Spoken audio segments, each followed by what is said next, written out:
For a small family, this is more than enough for us. At least the whole week. Tipita na chef from spot A to spot B. By the time we reach the last spot, kuja kwina nguvu is ready.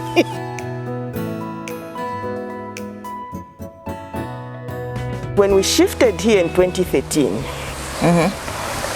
I just said these guys are old enough, they cannot pluck the plants, and I made them dig the garden. Your children, right? Yes, my children and husband. So we could allot a portion for a day, we dig, and I bake a cake for them. That was the payment. So every day had to have a different kind of cake. And because they were young, we'd do it like today, give them 2 days to rest, another day, until we made the garden into what it is. Eventually, I have recruited everyone now into plants. My first son loves roses. We have more than 20 colors of roses here. So for him, even when I'm away from home, you find that he's propagated.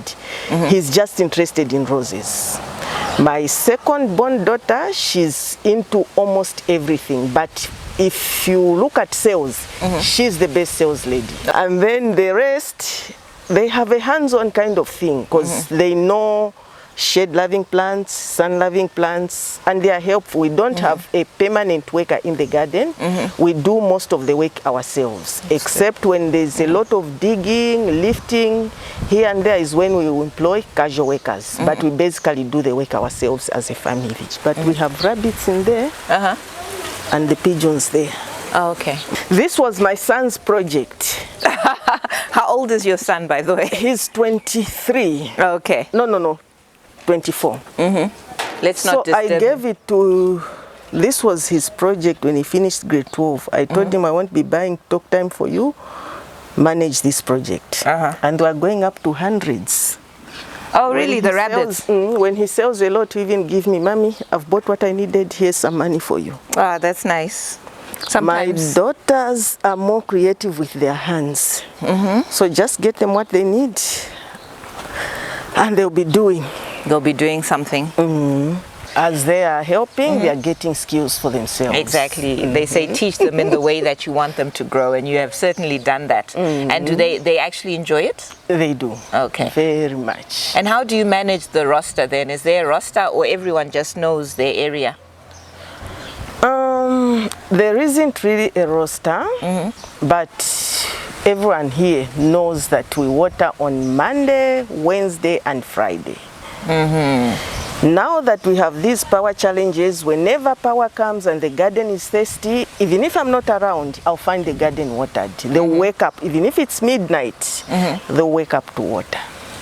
It's only the vegetables that we water on a daily basis. Oh, wow. For ornamental plants, we skip a day. So that's really good teamwork. Because like these that are here, my husband planted these in 2021 from leaves. So I found a leaf in each plastic, but look at them now, they are very, very full. I was in Lundazi then. These Sansevieria? Yes, all of them here. My husband planted them. They've grown really well. They've grown really well. And they are from a leaf. But look at them now, I just need to get pots, dress them up, and off they go. So, other than ornamental plants, we are also doing fruits. For these lemons, we do air layering for them. And because they are done from a mature tree which is already fruiting, they fruit in year 0. We did this last year, October, around this time. And now it's flowering, it has lemons. We are going to eat these lemons. But because the tree is still small, we may have to remove some of the fruits because they will be too heavy for the small tree. So the beauty with air layering is that you start eating from them on year 0 up to whatever. So these are going to the farm, so it's temporary here. Okay. But the next batch we are doing now is the one that we want to sell. Okay. So you're going to be doing, are these a special type of lemon? No, it's just these common lemons, except they start fruiting in year 0. Okay. We had planted them from seed, and they took 7 years. In the 7th year is when we started eating from them. But now that we know the air layering method, this is what we are doing. If you look around the pond, we have tomato plants strategically planted. This is Roma. These are the common tomatoes. So eventually I'll be weaned off the market because I also have that patch there for tomatoes. You can never have too many tomatoes. No. These are the jades we propagated from. So the tomatoes you've planted near the fence so that they climb, you use this as to hold them up? Or no, it's eventually we'll have to put trees. We'll have to put sticks. Okay. I just, I don't dig. So digging is my husband's baby. Okay. So I just told him this nursery is ready for transplanting, look for where to put it. Then he tells me I've planted. I walk around the garden, they are not. But where are my tomatoes? I've put them near the pond. So here they are. But you know, the thing is, it's actually nice when you're able to mix your vegetables and your plants together. Visually, it actually creates a lot of interest. And when the red tomatoes come, you know, it can be quite a nice garden feature. And then now we're going into the fish pond. This fish pond was designed to cater for 1,500 big fishes. And the kind of fish we have here, it's breams. And they multiply. So we don't really harvest like removing everything from the pond. We just remove what we want to eat or sell. Except we haven't really been selling, we've just been eating. When we pass money in plants, money for relish, when it goes to plants, we just come to the pond. Exactly. And balance up. Yeah. So this is purslane. It's a common weed. It has medicinal properties, but also very good for fish. So we usually throw it in the pond. I don't know why how it found itself here. So this is food for fish. Do you know? Yeah, and people can eat that as a vegetable. Yes, Apparently they do. You just cook it the way you cook your rape and or even spinach. In salad. So we like feeding it to the fish because we have a lot of it in the garden. So I like your vegetable patch here. I see you've got a mixture of different things here and here. It's a small family, so like this. I got some vegetables from here yesterday, and there were more than enough, just this half. So I left a handful. This morning I just collected another handful from these same ones and sashila'd them.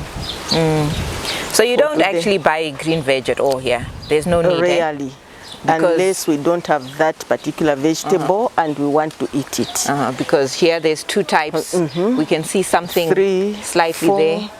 And then in the corner there, I think 5, there's some herbs. And this side we have kalembla, we have katapa. It's only impwa that is not here right now, as in having fruits, but we have 4 different types of impwa. I put them in that bed. Okay. And the beauty with impwa, you can have just 1 tree, but it's enough to feed you. And there's something very interesting I noticed in your vegetable garden, that you've got like charcoal. Yeah, I was using this place for mixing planting mediums. So there was a lot of charcoal dust here. I just spread it. Okay. And does this help with the plants as well? Yes, there's carbon in charcoal. Okay. So I think for all my plants, I plant them with some charcoal dust. Okay. Regardless of the type of plant. It also helps loosen the soil. But the carbon is what I love because it gives the plants that nice green luster. It does. You get very colorful. And I think it's also very important because at this time of the year, even moisture retention, charcoal helps. And I see you've got so many fruit trees: granadilla, pawpaw, lemon you've spoken about, tangerine, Mexican apples. So the whole year you've got things to eat from your garden. And the whole year. Yeah, and your garden isn't that big. How big is your garden? We are sitting on a 30 by 30 meters where there's a house and a fish pond and everything else we've talked about. So space should never be an excuse. No. It shouldn't. It should never be. Not at all.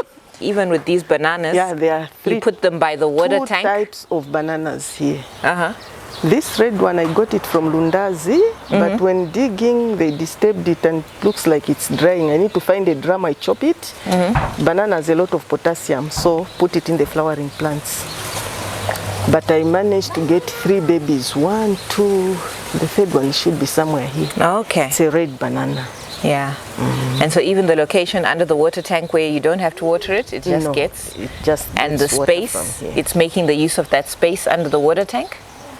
Perfect. Utilizing every little space that we have. What kind of tree is this? This is Mexican apple. Oh, okay. Masuku ya chizungu. Whoever told us to give nice things to Mazungu should be found and dealt with. Why don't we have nice things named after ourselves?